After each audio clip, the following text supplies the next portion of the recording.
সূরা ফাতিহা খুব দামি এক সূরা, ঠিক না?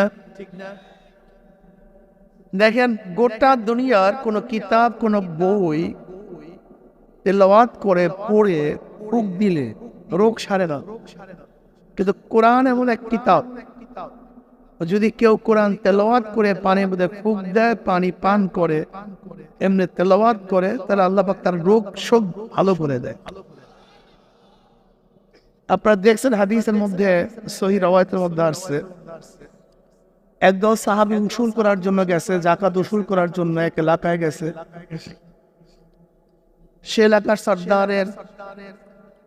সর্দারকে কোন এক বিষাক্ত সাপ বা পোকা আঘাত করছে, মারা যাবে, অবস্থা খুবই খারাপ। এখন সে গোত্রের লোকজন সাহাবায়ে কেরাম রাদিয়াল্লাহু তাআলা আলাইহিম আজমাইন থেকে বলতেছে, তোমাদের মধ্যে কি এমন কেউ আছো যার ফুক করতে পারে? কেউ আছো যার ফুক করতে পারে? বলে হ্যাঁ আছে, আমাদের মধ্যে যার ফুক করতে পারে। ওই কাফেলার যে আমির ছিল, সেখানে আমি পারি। এরপর তিনি সূরা সাদ বা সূরা ফাতিহা 7 বার পড়ে তেলাওয়াত করে ফুক দিছে, আল্লাহ পাক তার বিষকে পানি করে দিছে। যেহেতু মৃত্যুর থেকে বাঁচছে, মারা যাবে নিশ্চিত, কিন্তু তার ফুকে ভালো হয়ে গেছে। এরপর অনেকগুলি উপহার দিকে থাকে। এখন তারা চিন্তা করতেছে এটা খাওয়া জায়েজ হবে কি হবে না, বৈধ কি বৈধ না।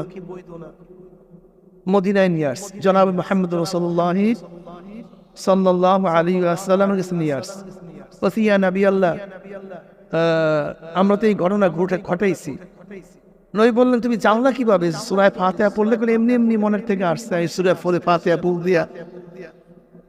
বলে হ্যাঁ, এটা শাফিয়া ওফিয়া শিফা, এ তো সূরা শিফা। এই সূরা কেউ তেলাওয়াত করলে আল্লাহ পাক তার রোগ সব ভালো করে দেয়।